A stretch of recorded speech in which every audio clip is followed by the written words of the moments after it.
Hello friends, स्वागत है आप सभी का हमारे यूट्यूब चैनल पूजा टीचिंग एकेडमी में। मैं पूजा मौर्य आप सभी का स्वागत करती हूँ। आज हम लेकर उपस्थित हुए हैं प्रैक्टिस सेट नंबर 18 है। बिहार डीएलएड एंट्रेंस एग्ज़ाम का प्रैक्टिस सेट नंबर कौन सा है? 18 है। और मॉडल सेट कौन सा है? 3 है। मॉडल सेट कौन सा है? 3 है। और हमने 17 प्रैक्टिस सेट करवा चुके हैं, जो हमारे चैनल के डिस्क्रिप्शन में है, उसको जाके ज़रूर देखिएगा। और जितने लोग के पास ये वीडियो पहुंच रहा है, प्लीज़ लाइक ज़रूर कर दीजिएगा। और नए लोग के पास अगर पहुंच रहा है तो सब्सक्राइब ज़रूर करिएगा। आइए देखते हैं प्रश्नों को। सबसे पहले हिंदी से प्रश्न स्टार्ट हो रहा है। और इसका जो सेट है, इस सेट के जो इंग्लिश का प्रैक्टिस सेट है वो हम अलग से करवा रहे हैं, जो हमारे वीडियो में उपलब्ध है। आप उसको जाके ज़रूर देखिए। पहला प्रश्न है, रिक्त स्थानों को भरने के लिए सबसे उपयुक्त शब्द का चयन करें। रिक्त स्थानों को भरने के लिए क्या करना है? फिलअप करना है। तो लड़का बहुत चालाक है, यहाँ पे क्या भरा जाएगा? लड़का बहुत चालाक है, क्या भरा जाएगा? पहला ऑप्शन है उस, दूसरा ऑप्शन है आप, तीसरा ऑप्शन है वाह, चौथा ऑप्शन है हम। तो यहाँ पे क्या भरा जाएगा? तो यहाँ पे इनमें से चारों में से कौन सा सही होगा? सी, वह लड़का बहुत चालाक है। क्या भरा जाएगा? वह भरा जाएगा। ये कौन से पब्लिकेशन की है? तो यूनिक पब्लिकेशन सेट की है। और जल्द ही हम चसु पब्लिकेशन का प्रैक्टिस सेट लेकर उपस्थित हुए होंगे। तब इसके लिए हमारे वीडियो में बने रहिएगा, मतलब हमारे चैनल पर बने रहिएगा। सब्सक्राइब कर लीजिएगा, बेल आइकन ज़रूर प्रेस करिएगा, जिससे कि सभी वीडियो की नोटिफिकेशन आपको मौजूद हो जाए, आपके पास पहुंच जाए। दूसरा क्वेश्चन है, रेखांकित खंड को प्रस्थापित करने के लिए सबसे उपयुक्त विकल्प का चयन करें। मुझे अभी अपना गृह कार्य पूरा करने हैं, नहीं तो गुरुजी से डांट पड़ेगी। तो यहाँ पे क्या करना है? रेखांकित खंड को प्रतिस्थापित करने के लिए इसमें से गृह कार्य पूरा करने हैं, तो क्या होना चाहिए? इसके स्थान पे गृह कार्य पूरा करने हैं। पहला ऑप्शन है गृह कार्य पूरी करने हैं, दूसरा ऑप्शन है गृह कार्य पूरा करना है, तीसरा है गृह कार्य पूरे करना है, चौथा गृह कार्य में पूरे करने हैं। तो इसमें इसके स्थान पे क्या सही होना चाहिए? ये थोड़ा त्रुटियां हैं, क्या सही होना चाहिए चारों में से? तो ये राइट आंसर क्या हो जाएगा? बी हो जाएगा। राइट आंसर बी हो जाएगा, गृह कार्य पूरा करना है। नेक्स्ट क्वेश्चन, दिए गए शब्दों का पर्यायवाची चयन कीजिए। विभूति, इसका पर्यायवाची क्या होगा? पहला ऑप्शन है प्रतिभूति, दूसरा ऑप्शन है सुंदरता, तीसरा ऑप्शन है अनुभूति, चौथा ऑप्शन है ऐश्वर्य। तो विभूति का पर्यायवाची क्या होता है?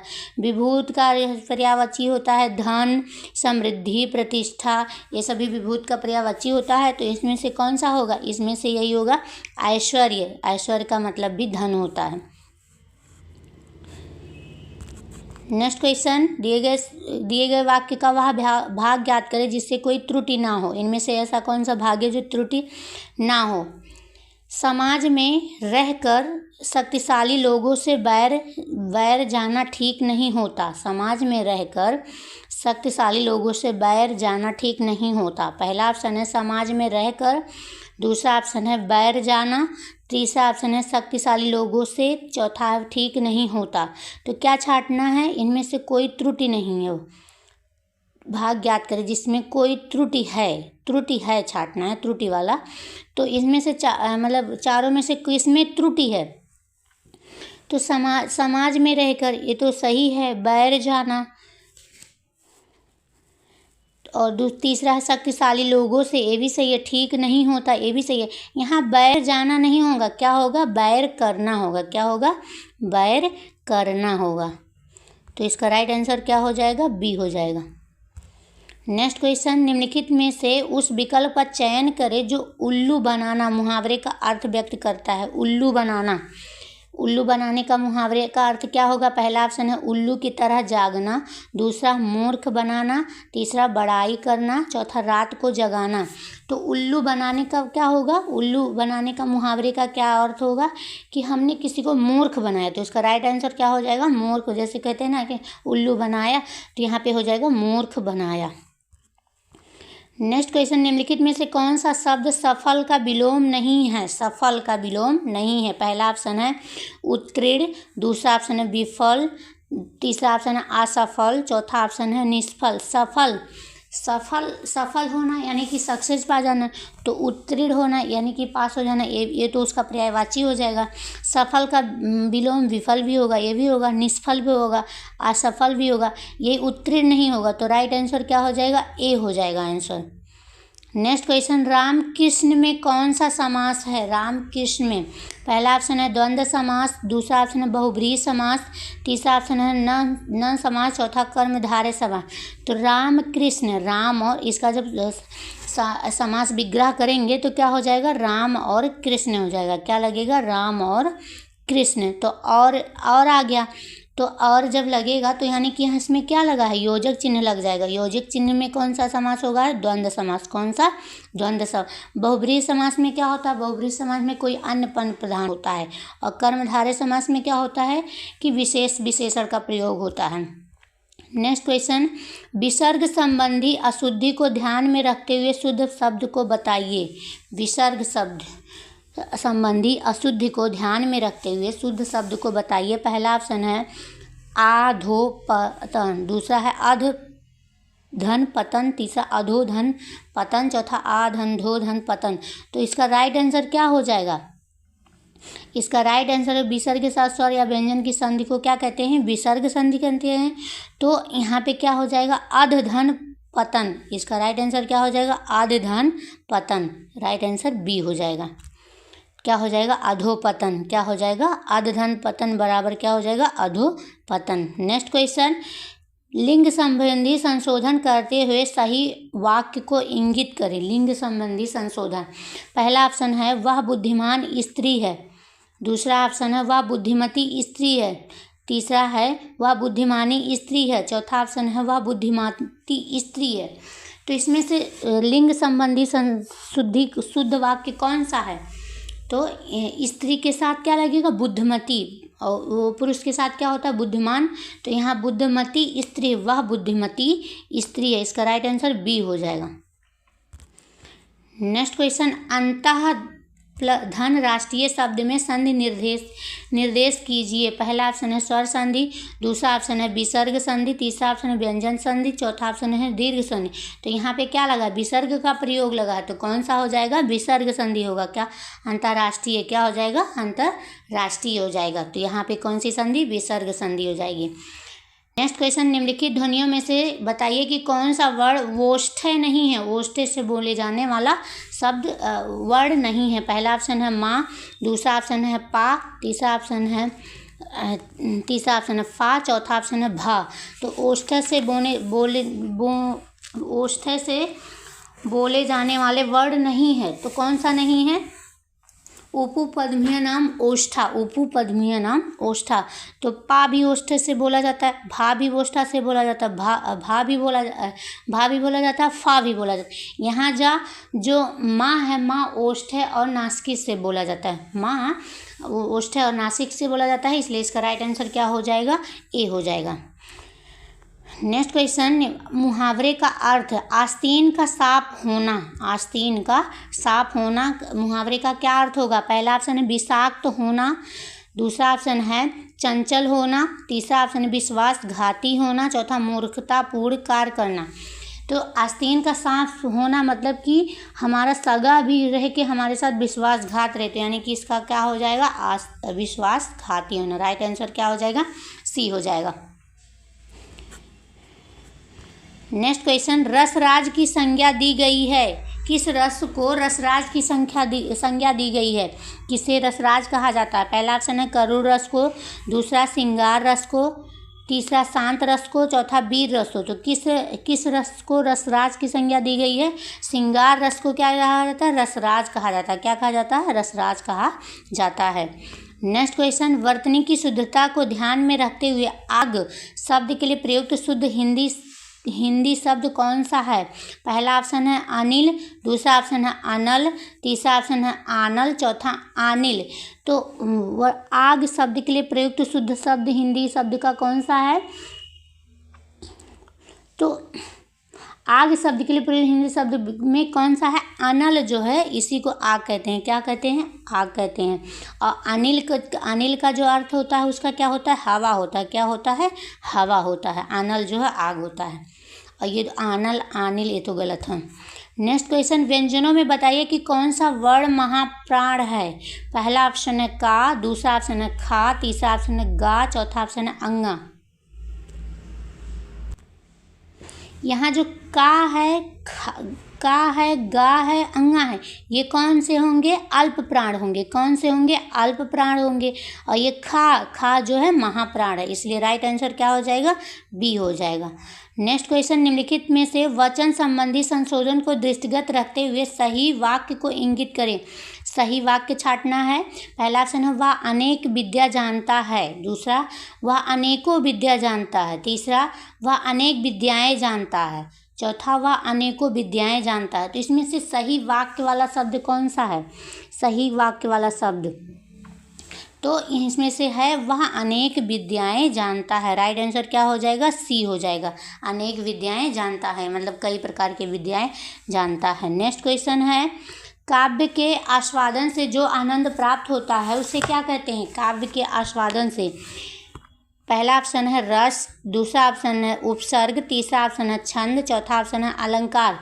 तो काव्य के आस्वादन से जो आनंद प्राप्त होता है उसे क्या कहते हैं? उसे रस कहते हैं। क्या कहते हैं? रस कहते हैं। और छंद किसे कहते हैं? अक्षरों की संख्या, मात्रा, गणना, गति को क्रमबद्ध तरीके से लिखना क्या कहलाता है? छंद कहलाता है। अलंकार क्या कहते हैं? काव्य की शोभा बढ़ाने वाले शब्दों को अलंकार कहते हैं। उपसर्ग तो क्या होता है? उपसर्ग आगे लगता है, किसी शब्द के आगे लगता है, उसको उपसर्ग कहते हैं। नेक्स्ट क्वेश्चन, काव्य में कितने रस माने जाते हैं? काव्य में कितने रस माने जाते हैं? पहला ऑप्शन है 10, दूसरा 9, तीसरा 7, चौथा 6। तो काव्य में 9 रस पुराने काव्य शास्त्र के अनुसार काव्य कितने हैं? 9 है। लेकिन आधुनिक काव्य शास्त्र के अनुसार रस कितने हैं? 11 हैं। नेक्स्ट क्वेश्चन, प्रवाह लाने के लिए छंद की पंक्ति में ठहरना कहलाता है। प्रवाह लाने के लिए छंद की पंक्ति में ठहरना क्या कहलाता है? पहला ऑप्शन है गति, दूसरा ऑप्शन है यति, तीसरा ऑप्शन है लय, चौथा तुक। तो प्रवाह लाने के लिए यानी प्रवाह लेने के छंद की गति में ठहरना। ठहरना का मतलब कि जब जीवा वाक्य बोलते हुए स्टॉप हो जाए, रुक जाए काव्य पढ़ते समय, तो वहाँ पे क्या कहते हैं? उसे क्या कहते हैं? यति कहते हैं। क्या कहते हैं? यति कहते हैं। नेक्स्ट क्वेश्चन, फूले काश सकल मही छाई, जन बरसा ऋतु प्रकट बुढ़ाई। यहाँ पे जन नहीं जन होगा। क्या होगा? जन होगा। तो फूले काश सकल मही छाई, जनु आया। क्या आया? जनु आया। तो उपयुक्त पंक्ति में कौन सा अलंकार होगा? पहला ऑप्शन है उत्प्रेक्षा, दूसरा उपमा, तीसरा श्लेष, चौथा रूपक। तो जनु आया तो जनहु, मनहु, जनु, मनु, ज्यों, ये सभी जब शब्द आए तो कौन सा अलंकार होता है? वहाँ पे उत्प्रेक्षा अलंकार होता है। कौन सा अलंकार? उत्प्रेक्षा अलंकार होता है। नेक्स्ट क्वेश्चन, बाधा था विधु को किसने, इन काली जंजीरों से मणि वाले फड़ियों का मुख क्यों भरा हुआ हीरो से। उपयुक्त पंक्ति में कौन सा अलंकार है? पहला ऑप्शन है अतिशयोक्ति अलंकार, दूसरा ऑप्शन है रूपक अलंकार, तीसरा श्लेष, चौथा विरोधाभास। तो क्या था? बांधा था विधु को किसने, इन काली जंजीरों से, मणि वाले फड़ियों का मुख क्यों भरा हुआ है हीरो से। यानी कि यहाँ बहुत सारी चीज़ें बढ़ा चढ़ा के कहा जा रहा है। क्या कहा जा रहा है? बढ़ा चढ़ा के कहा जा रहा है। तो हाँ, जब कभी किसी काव्य में बढ़ा चढ़ा के कहा जाता है तो उसे क्या कहते हैं? उसे अतिशयोक्ति अलंकार कहते हैं। क्या कहते हैं? अतिशयोक्ति अलंकार कहते हैं। राइट आंसर क्या होगा? ए होगा। नेक्स्ट क्वेश्चन, चरर मरर खुल गए अरर र स्फुटों से में कौन सा अलंकार है? चरर मरर खुल गए अरर, यहाँ पे रा की कितने पुनरावृत्ति हो रही है? बहुत बार। तो कौन सा अलंकार होगा? पहला है अनुप्रास, दूसरा है श्लेष, तीसरा है उत्प्रेक्षा, चौथा यमक। तो कौन सा अलंकार होगा? तो यहाँ रा की पुनरावृत्ति बहुत बार यानी कि आवृत्ति बहुत बार हो रही है, तो इसलिए इसका राइट आंसर क्या हो जाएगा? ए हो जाएगा, अनुप्रास अलंकार। नेक्स्ट क्वेश्चन, सब प्राणियों के मत मनो मयूर आहा नचा रहा में कौन सा अलंकार है? सब प्राणियों के मत मनो मयूर आहा नचा रहा। पहला ऑप्शन है उपमा, दूसरा रूपक, तीसरा श्लेष, चौथा उत्प्रेक्षा। तो इसका राइट आंसर क्या हो जाएगा, यहाँ पे यह सब प्राणियों के मन, यहाँ मन को मोर के रूप में क्या किया गया है, व्यक्त किया गया है। तो मन को किसके रूप में, मोर के रूप में। तो इसलिए राइट आंसर क्या हो जाएगा, रूपक अलंकार। क्या, रूपक अलंकार। नेक्स्ट क्वेश्चन, नहीं पराग नहीं मधुर, मधु नहीं विकास यही काल, अली कली ही सौ बध्यो आगे कौन हवाल। उपयुक्त पंक्ति में कौन सा अलंकार, नहीं पराग। यहाँ जो नायक को, नायिका जो है, नायक को शिक्षा देते हुए नायक नायिका का उल्लेख हो रहा है, और नायक को शिक्षा देते हुए कवि कहता है कि ना तो अभी इस कली में पराग आया है, ना ही मधुर मकरंद ही, और ना ही अभी इससे विकास का क्षण ही आया है। अभी तो यह एक क्या है, कली है। अभी तो यह एक कली है। तो हे भौरे, तुम अभी क्यों मर रहा रे, और जब यह मतलब पूरे रूप से विकास हो जाएगी तब तुम्हारा हाल क्या होगा। तो यहाँ पे कौन सा अलंकार होगा, पहला ऑप्शन है अतिशयोक्ति अलंकार, दूसरा है अन्योक्ति अलंकार, तीसरा है विशेषयोक्ति अलंकार, चौथा रूपक अलंकार। तो इसमें कौन सा अलंकार होगा, इसमें अन्योक्ति अलंकार होगा। अन्योक्ति अलंकार कौन सा, अन्योक्ति, क्योंकि यहाँ अप्रस्तुत कली यानी कि भौरा, अप्रस्तुत राजा और अप्रस्तुत कली के माध्यम से प्रस्तुत रानी का उल्लेख किया गया है। नेक्स्ट क्वेश्चन, विज्ञान के प्रश्न आ गए। आइए देखते हैं साइंस के प्रश्न, और ये सभी यूनिक पब्लिकेशन की सेट हैं और हम 17 करवा चुके हैं। तो प्लीज़ हमारे चैनल को सब्सक्राइब ज़रूर कर दीजिएगा, और जितने भी वीडियो हम प्रैक्टिस सेट अपलोड किए हैं प्लीज़ उसको जाके ज़रूर देखिएगा। प्रकाश का शून्य अवकाश में वेग अनुमानित है, पहला ऑप्शन है 3 × 10⁻10 मीटर पर सेकेंड, दूसरा है 3 × 10⁸ मीटर पर सेकेंड, तीसरा है 3 × 10⁸ किलोमीटर पर सेकेंड, चौथा 3 × 10⁸ प्रकाश वर्ष। तो प्रकाश का शून्य अवकाश में वेग, तो प्रकाश का शून्य अवकाश यानी कि निर्वात में वेग कितना है, निर्वात में वेग कि सबसे अधिक यानी कि 3 × 10⁸ मीटर पर सेकेंड होता है, और ठोस में प्रकाश का वेग सबसे कम होता है। निर्वात में सबसे अधिक होता है और ठोस में सबसे कम, इसलिए राइट आंसर क्या हो जाएगा, बी हो जाएगा। नेक्स्ट क्वेश्चन, रसायन उद्योगों में कौन सा तेजाब मूल रासायनिक माना जाता है, पहला ऑप्शन है H2CO3, दूसरा है HNO3, तीसरा है H2SO4, चौथा HCl। रासायनिक उद्योगों में कौन सा तेजाब मूल रासायनिक माना जाता है। तो रासायनिक उद्योगों में H2SO4 मूल रासायनिक माना जाता है। H2SO4 यह सल्फ्यूरिक अम्ल है, इसका प्रयोग पेट्रोलियम के शोधन में, कई प्रकार के विस्फोटक बनाने में, रंग और औषधियाँ बनाने में, संचायक बैटरियों में किया जाता है। नेक्स्ट क्वेश्चन, आंतों के रोगी के निदान में निम्नलिखित किरणों का उपयोग किया जाता है। आंतों के रोगी के निदान के लिए पहला ऑप्शन है यक्स किरण, दूसरा ऑप्शन है अल्फा किरण, तीसरा ऑप्शन है बीटा किरण, चौथा है गामा किरण। तो किसका प्रयोग किया जाता है आंतों के रोगी के निदान के लिए। तो जो है आंतों के रोगी के निदान के लिए वेरियम मील एक्सरे जांच का इस्तेमाल किया जाता है। क्या, वेरियम मील एक्सरे का। तो इसका राइट आंसर क्या हो जाएगा, यक्स किरण। इसका राइट आंसर ए हो जाएगा, यक्स किरण। किसका प्रयोग किया जाता है, वेरियम मील एक्सरे, वेरियम मील यक्स किरण। नेक्स्ट क्वेश्चन, फ्यूज का सिद्धांत है। फ्यूज का क्या सिद्धांत है, पहला ऑप्शन है विद्युत का रासायनिक प्रभाव, दूसरा ऑप्शन है फ्यूज विद्युत का यांत्रिक प्रभाव, तीसरा ऑप्शन है विद्युत का ऊष्मीय प्रभाव, चौथा विद्युत का चुंबकीय प्रभाव। तो फ्यूज का क्या सिद्धांत है, फ्यूज का सिद्धांत है विद्युत के ऊष्मीय प्रभाव पर काम करता है। फ्यूज का सिद्धांत विद्युत के ऊष्मीय प्रभाव पर कार्य करता है। इसका राइट आंसर क्या हो जाएगा, सी हो जाएगा। यह टीन और सीसा की मिश्र धातु से बना निम्न द्रव्यंक और उच्च प्रतिरोध शक्ति वाला तार है, जिसका प्रयोग मुख्य विद्युत प्रतिस्थापन को क्षतिग्रस्त होने से क्या बचाने के लिए किया जाता है। नेक्स्ट क्वेश्चन, परमाणु के नाभि में निम्नलिखित में से कण होते हैं। परमाणु के नाभि में निम्नलिखित में से कण होते हैं। पहला ऑप्शन है प्रोटॉन एवं न्यूट्रॉन, दूसरा ऑप्शन है इलेक्ट्रॉन एवं अल्फा कण, तीसरा ऑप्शन है प्रोटॉन एवं इलेक्ट्रॉन, चौथा है इलेक्ट्रॉन एवं न्यूट्रॉन। तो परमाणु के नाभिक में कौन से कण होते हैं, तो परमाणु के नाभिक में प्रोटॉन और न्यूट्रॉन होते हैं। कौन से, प्रोटॉन और न्यूट्रॉन होते हैं। इसका राइट आंसर क्या हो जाएगा, ए हो जाएगा। नेक्स्ट क्वेश्चन, दूरदृष्टि निवारण के लिए काम में लेते हैं किस चीज़ का, दूरदृष्टि निवारण के लिए किसका प्रयोग करते हैं? पहला ऑप्शन है अवतल लेंस का, दूसरा ऑप्शन है उत्तल दर्पण का, तीसरा ऑप्शन है उत्तल लेंस का, चौथा ऑप्शन है अवतल दर्पण का। तो किसका प्रवर्त दूरदृष्टि दोष पीड़ित व्यक्ति के दूरस्थ वस्तुओं को स्पष्ट से दिखाई देता है, लेकिन जो पास की वस्तुएं होते हैं उनको दिखाई नहीं देता है। इस दोष के निवारण के लिए व्यक्ति के चश्मे में उत्तल लेंस का प्रयोग होता है। किसका होता है? उत्तल लेंस का प्रयोग होता है।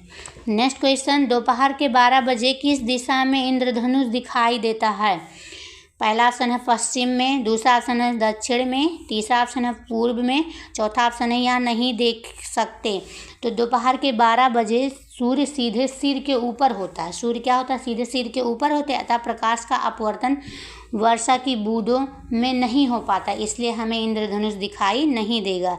12 बजे हमें इंद्रधनुष दिखाई नहीं देगा। जब सूर्य पूर्व में होता है अर्थात सुबह के समय, तब इंद्रधनुष पश्चिम में दिखाई देगा, और जब सूर्य पश्चिम में होगा तब इंद्रधनुष पूरब में दिखाई देगा। यानी कि सूर्य के साइड के विपरीत दिशा में इंद्रधनुष दिखाई देता है। नेक्स्ट क्वेश्चन, दाढ़ी बनाने के लिए काम में लेते हैं किस दर्पण का प्रयोग दाढ़ी बनाने के काम में होता है? पहला ऑप्शन है अवतल दर्पण, दूसरा ऑप्शन है समतल दर्पण, तीसरा ऑप्शन है उत्तल दर्पण, चौथा इनमें से कोई नहीं। तो दाढ़ी बनाने के लिए काम में लेते हैं अवतल दर्पण का प्रयोग। कैसा? अवतल दर्पण का प्रयोग करते हैं। नेक्स्ट क्वेश्चन, धोने का सोडा का रासायनिक सूत्र क्या है? धावन सोडा का रासायनिक सूत्र क्या है? पहला ऑप्शन NaOH, दूसरा ऑप्शन Na2CO3, तीसरा NaSCO3, चौथा CaOH का होल टाइप। तो ये तो कैल्शियम हाइड्रोक्साइड है, ये तो सोडियम बाइकार्बोनेट है, यानी कि बेकिंग सोडा। क्या है? ये बेकिंग सोडा। इसका रासायनिक नाम क्या है? Sodium bicarbonate. ये सोडियम हाइड्रोक्साइड हो गया। इसका राइट आंसर क्या हो जाएगा? बी हो जाएगा, सोडियम कार्बोनेट। धोने के सोडा का नाम क्या है? सोडियम कार्बोनेट है। नेक्स्ट क्वेश्चन, सौर ऊर्जा निम्नलिखित में से किससे प्राप्त होती है? सौर ऊर्जा, पहला ऑप्शन है चंद्रमा से, दूसरा ऑप्शन है समुद्र से, तीसरा ऑप्शन है सूर्य से, चौथा हवा से। तो सौर ऊर्जा सूर्य से प्राप्त होगा। इसका राइट आंसर क्या हो जाएगा? सी हो जाएगा। पवन ऊर्जा किससे प्राप्त होता है? हवा से।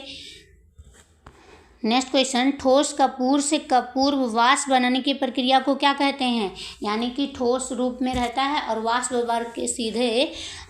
बन के उड़ जाता है। ठोस से सीधे गैस बन के उड़ जाना, उस क्रिया को क्या कहते हैं? पहला ऑप्शन है वाष्पीकरण, दूसरा हिमीकरण, तीसरा पिघलना, चौथा ऊर्ध्वपातन। तो उस क्रिया को क्या कहते हैं जो सीधे ठोस अवस्था से गैस अवस्था में परिवर्तित हो जाए, उसे ऊर्ध्वपातन कहते हैं। क्या कहते हैं? ऊर्ध्वपातन कहते हैं। नेक्स्ट क्वेश्चन, पौधे व पेड़ का खाना तैयार करने की प्रक्रिया कहलाती है?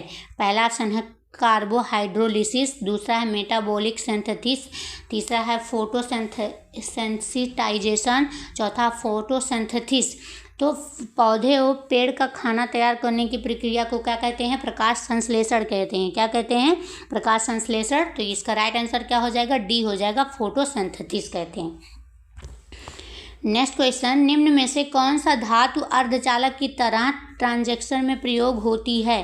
पहला ऑप्शन है तांबा, दूसरा जर्मेनियम, तीसरा ग्रेफाइट, चौथा चांदी। निम्न में से कौन सा धातु अर्धचालक की तरह ट्रांजैक्शन में प्रयोग होती है? तो जर्मेनियम जो धातु है उसका प्रयोग ट्रांजैक्शन में अर्धचालक के रूप में किया जाता है, जर्मेनियम का। राइट आंसर क्या हो जाएगा? बी हो जाएगा। नेक्स्ट क्वेश्चन, जैविक सिस्टम में रासायनिक क्रिया की प्रक्रिया को तेज करने में उत्तरदायी पदार्थ है? पहला ऑप्शन है बैक्टीरिया, दूसरा ऑप्शन है DNA, तीसरा ऑप्शन है एंजाइम, चौथा प्रोटीन्स। तो जैविक सिस्टम में रासायनिक प्रक्रिया को तेज करने के लिए उत्तरदायी पदार्थ कौन सा होगा? इसका राइट आंसर क्या हो जाएगा? सी। एंजाइम जो है रासायनिक प्रक्रिया को तेज कर देगा। राइट आंसर क्या हो जाएगा? सी हो जाएगा।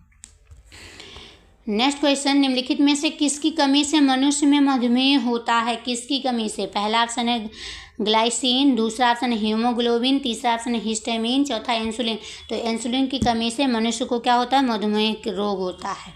और हीमोग्लोबिन कमी से तो खून की कमी से तो बहुत सारे रोग होंगे। नेक्स्ट क्वेश्चन, विटामिन जो खट्टे फलों में पाया जाता है तथा चर्म को स्वस्थ रखने में ज़रूरी होता है, कौन सा होता है? पहला ऑप्शन है विटामिन ए, दूसरा ऑप्शन है विटामिन बी, तीसरा ऑप्शन है विटामिन सी, चौथा ऑप्शन है विटामिन डी। तो विटामिन जो खट्टे फलों में कौन सा विटामिन पाया जाता है? विटामिन सी जो है खट्टे फलों में पाया जाता है। राइट आंसर क्या हो जाएगा? सी हो जाएगा। नेक्स्ट क्वेश्चन, मनुष्य शरीर में खून की शुद्धिकरण की प्रक्रिया को कहते हैं। मनुष्य शरीर में खून की शुद्धिकरण की प्रक्रिया को क्या कहते हैं? पहला ऑप्शन है डायलिसिस, दूसरा ऑप्शन है हीमोलिसिस, तीसरा ओस्मोसिस, चौथा पैरालिसिस। तो खून की शुद्धिकरण प्रक्रिया को क्या कहते हैं? इसको राइट आंसर होगा डायलिसिस। क्या कहते हैं? ए, अपोहन। क्या कहते हैं? अपोहन कहते हैं।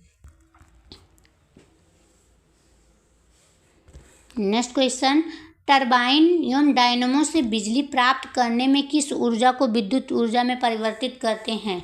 टरबाइन व डायनमो से बिजली प्राप्त करने में किस ऊर्जा को विद्युत ऊर्जा में परिवर्तित करते हैं?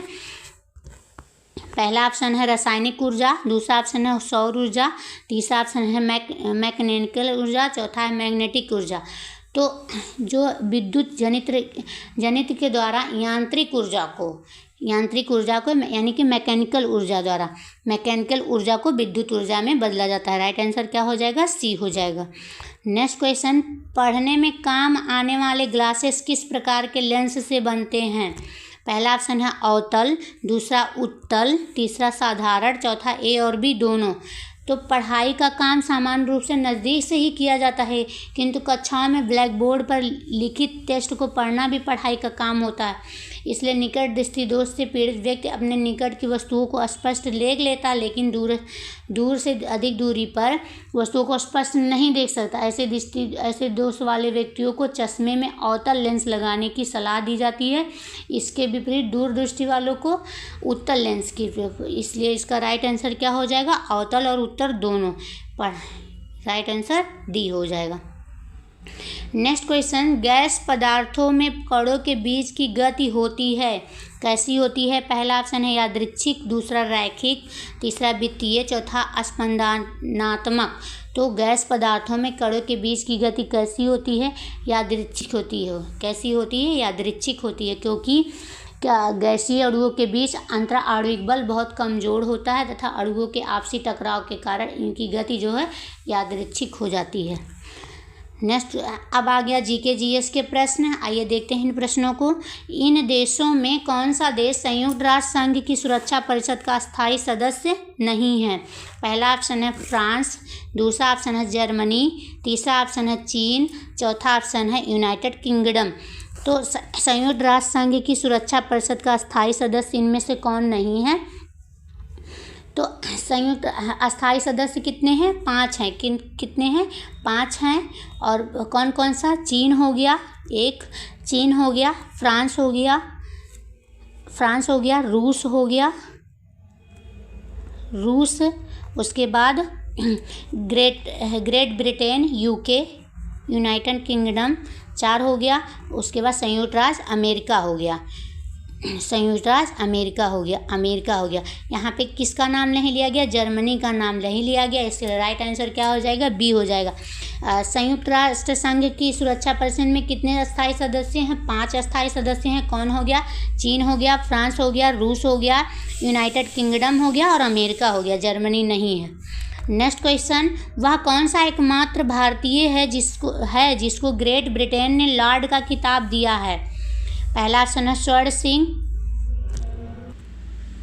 दूसरा ऑप्शन है स्वराज लाल, तीसरा ऑप्शन है स्वराज पाल, चौथा ऑप्शन है धनराज पाल। तो वह कौन सा एकमात्र भारतीय जिसको ग्रेट ब्रिटेन ने क्या किया? लॉर्ड का खिताब दिया। तो इसका राइट आंसर होगा स्वराज पाल। राइट आंसर सी होगा। और भारत मूल के उद्योगपति स्वराज पाल को ग्रेट ब्रिटेन ने क्या किया? लॉर्ड का खिताब दिया। और सन 1996 ईस्वी में लेबर पार्टी के टिकट पर हाउस ऑफ लॉर्ड का सदस्य भी बने और बैरन पाल की पदवी ग्रहण की। दिसंबर 2008 में इन्हें हाउस ऑफ लॉर्ड का उपाध्यक्ष चुना गया और अक्टूबर 2009 में इन्हें प्रीवी काउंसिल के लिए चुना गया। नेक्स्ट क्वेश्चन, भारत में सिलिकॉन घाटी का नाम किसे दिया गया है? भारत में सिलिकॉन घाटी, पहला ऑप्शन है हैदराबाद, दूसरा मुंबई, तीसरा बंगलौर, चौथा चेन्नई। तो भारत में सिलिकॉन घाटी का नाम बेंगलोर को कहा जाता है। किसको कहा जाता है? बेंगलोर को कहा जाता है। राइट आंसर सी होगा। आईटी राजधानी के रूप में सिलिकॉन वैली या आईटी राजधानी के रूप में जाना जाता है इसे।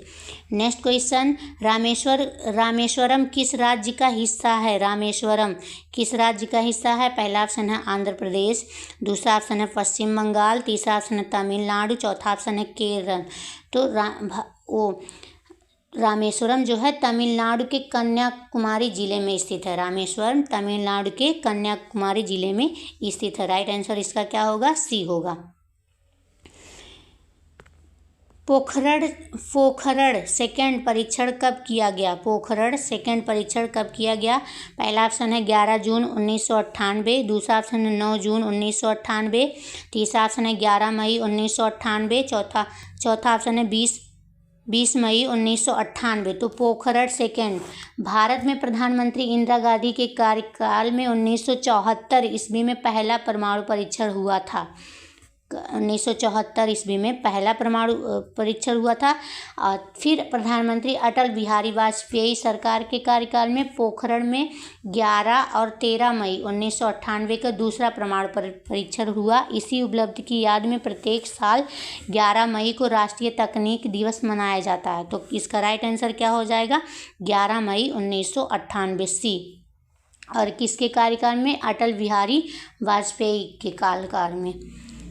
नेक्स्ट क्वेश्चन, ग्रांड कैनियन है। ग्रांड कैनियन क्या है? पहला ऑप्शन है एक खड्ड है, दूसरा एक बड़ी तोप है, तीसरा ऑप्शन एक नदी है, चौथा एक पुरानी तोप है। तो ग्रांड कैनियन संयुक्त राज्य अमेरिका के एरिजोना राज्य होकर बहने वाली कोलोरेडो नदी की धारा से बनी एक क्या है?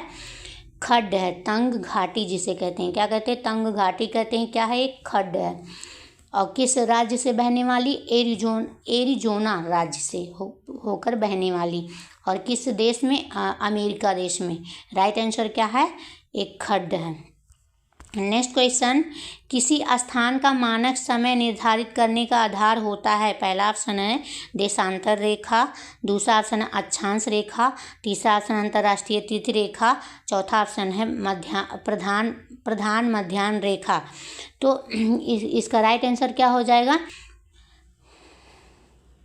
इसका राइट आंसर हो जाएगा देशांतर रेखा। राइट आंसर ए होगा। देशांतर रेखा जो है किसी स्थान का मानक समय निर्धारित करने का आधार होता है। प्रत्येक देशांतर रेखा का मध्याह्न उस समय होता है जब देशांतर रेखा ठीक सूर्य के सामने होती है। इस कारण एक ही देश में प्रत्येक देशांतर के साथ समय में 4 मिनट का अंतर आ जाता है। नेक्स्ट क्वेश्चन है, बोडो निवासी है।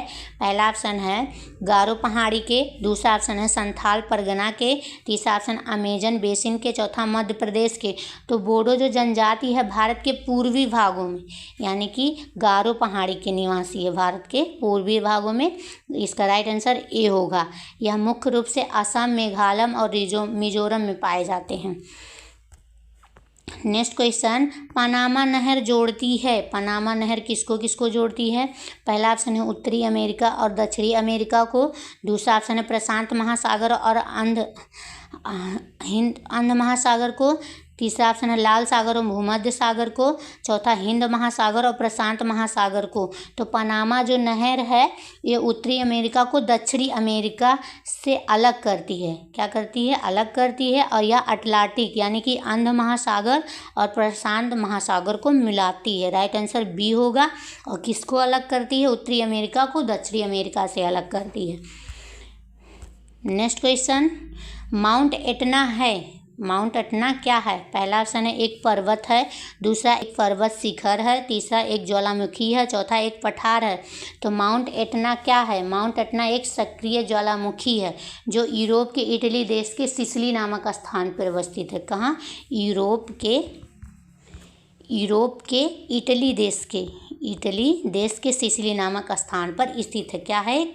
एक ज्वालामुखी है। राइट आंसर सी होगा।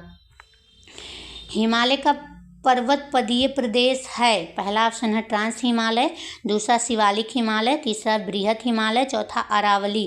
तो हिमालय 4 पर्वत श्रेणियों से मिलकर बना होता है और जो एक दूसरे के समांतर फैली हुई हैं। इनमें पहला क्या है, महा हिमालय, यह सबसे उत्तर की श्रेणी है। और दूसरा क्या है, लघु हिमालय है। और भारत के लगभग सभी स्वास्थ्यवर्धक स्थान इसी हिमालय पर। और तीसरा क्या है, ट्रांस हिमालय, यह मुख्यतः क्या है, तिब्बत में फैला हुआ। और चौथा क्या है, शिवालिक है, यह हिमालय दक्षिण में स्थित है और जब कम ऊंची होने का कारण इसे पर्वतपदीय हिमालय कहते हैं। तो पर्वतपदीय हिमालय कौन सा है, शिवालिक हिमालय। चौथा जो श्रेणी है उसे शिवालिक हिमालय कहते हैं, पर्वतपदीय प्रदेश है। नेक्स्ट क्वेश्चन, भारत का सबसे बड़ा रबड़ उत्पादक राज्य कौन सा है? पहला ऑप्शन है आंध्र प्रदेश, दूसरा ऑप्शन है कर्नाटक, तीसरा केरल, चौथा तमिलनाडु। तो भारत का सबसे बड़ा रबड़ उत्पादक राज्य केरल है। राइट आंसर क्या होगा, सी होगा। यहाँ 90% से भी अधिक रबड़ प्राप्त होते हैं। नेक्स्ट क्वेश्चन, आम्र वर्षा है, आम्र वर्षा क्या है? पहला ऑप्शन है आमों की बौछार, दूसरा आम का टपकना, तीसरा बिहार एवं बंगाल में मार्च अप्रैल में होने वाली वर्षा, चौथा आम की फसल। तो आम्र वर्षा क्या है? आम्र वर्षा जो है बिहार एवं बंगाल में मार्च अप्रैल में होने वाली वर्षा को ही आम्र वर्षा कहते हैं। राइट आंसर क्या हो जाएगा, सी हो जाएगा। नेक्स्ट क्वेश्चन, पूर्वी घाट एवं पश्चिमी घाट का मिलन स्थान है। पहला ऑप्शन है अनाईमुड़ी, दूसरा ऑप्शन है नीलगिरी, तीसरा ऑप्शन है मलयगिरी, चौथा इनाईमलाई। तो पूर्वी घाट और पश्चिमी घाट का मिलन स्थान क्या है? इसका राइट आंसर होगा नीलगिरी है। क्या है? नीलगिरी है। पूर्वी घाट भारत के दक्षिणी में पूर्वी समुद्र तट के समांतर फैले हुए हैं, जबकि पश्चिमी घाट दक्षिण भारत के पश्चिमी समुद्र के फैला हुआ है। नीलगिरी की पहाड़ी जो है पूर्वी एवं पश्चिमी घाट को क्या करती है, मिलाती है। नेक्स्ट क्वेश्चन, भारतीय राष्ट्रीय कांग्रेस के संस्थापक थे। एक, पहला ऑप्शन है सिविल सेवक, दूसरा ऑप्शन है विज्ञानी, तीसरा ऑप्शन है सामाजिक कार्यकर्ता, चौथा मिलिट्री कमांडर। तो भारतीय राष्ट्रीय कांग्रेस के संस्थापक एओ होम और उनके साथियों ने कब किया था? भारतीय राष्ट्रीय कांग्रेस की स्थापना कब हुई थी? एओ होम और उनके साथियों ने 1885 ईस्वी में की थी। और एओ होम एक क्या थे? एक सिविल सेवक थे। क्या थे? एक सिविल सेवक थे। नेक्स्ट क्वेश्चन, भारत में मजदूर संघ अधिनियम कब पारित हुआ था? पहला ऑप्शन 1926 में, दूसरा ऑप्शन 1930 में, तीसरा ऑप्शन 1927 में, चौथा ऑप्शन है 1929 में। तो भारत में मजदूर संघ अधिनियम 1926 में पारित हुआ था। राइट आंसर क्या हो जाएगा, ए हो जाएगा। यह अधिनियम मजदूर संघों को कानूनी रूप से मान्यता दी गई थी। नेक्स्ट क्वेश्चन, भारतीय संविधान में मौलिक कर्तव्य किस देश से लिया गया है? पहला ऑप्शन है ऑस्ट्रेलिया से, दूसरा ऑप्शन है रूस से, तीसरा ऑप्शन है अमेरिका से, चौथा ब्रिटेन से। तो मौलिक कर्तव्य कहाँ से लिया गया है? मौलिक कर्तव्य जो है रूस से लिया गया। राइट आंसर बी होगा। नेक्स्ट क्वेश्चन, श्रीलंका को स्वतंत्रता कब मिली? पहला ऑप्शन है 1943 ईस्वी में, दूसरा ऑप्शन 1948 ईस्वी में, तीसरा ऑप्शन 1947 ईस्वी में, चौथा ऑप्शन 1950 ईस्वी में। तो श्रीलंका को 1948 ईस्वी में स्वतंत्रता मिली थी अंग्रेज़ों से। और उसके बाद इसने 1972 ईस्वी में अपने देश का नाम श्रीलंका रखा था। स्वतंत्रता के समय श्रीलंका का नाम क्या था? सीलोन था। स्वतंत्रता के समय यानी कि 1948 में क्या था? सीलोन था। और 1972 ईस्वी में इसने क्या रखा था? श्रीलंका रखा था। नेक्स्ट क्वेश्चन, न्यू डील को किस अमेरिकी राष्ट्रपति ने लागू किया? पहला ऑप्शन है रूजवेल्ट ने, दूसरा ऑप्शन एडम स्मिथ ने, तीसरा फ्रेडरिक विलियम ने, चौथा जॉर्ज वाशिंगटन ने। तो आर्थिक महामंदी से निपटने के लिए अमेरिकी राष्ट्रपति रूजवेल्ट ने 1933 ईस्वी में 1933-36 ईस्वी में के बीच न्यू डील नीति को लागू किया था। इसका राइट आंसर होगा ए, रूजवेल्ट ने। नेक्स्ट क्वेश्चन, बालाघाट खानों में निम्नलिखित में से किस खनिज का खनन किया जाता है? पहला ऑप्शन है मैंगनीज का, दूसरा ऑप्शन है एल्युमिनियम का, तीसरा ऑप्शन है कॉपर का, चौथा ऑप्शन है चूना पत्थर का। तो बालाघाट कहाँ पर स्थित है? मध्य प्रदेश में स्थित है, मध्य प्रदेश में। तो वहाँ पे किसका खनन किया? मैंगनीज नामक खनिज का खनन किया जाता है। बालाघाट में मैंगनीज नामक खनिज का खनन किया जाता है। इसका राइट आंसर क्या हो जाएगा? ए होता है। ए हो जाएगा मैंगनीज। तो ये थे हमारे मॉडल सेट नंबर 3 और प्रैक्टिस सेट नंबर 18। इसी तरह के वीडियो पाने के लिए हमारे चैनल को सब्सक्राइब करिए और ज़्यादा से ज़्यादा शेयर करिए और लाइक ज़रूर कर दीजिएगा। धन्यवाद।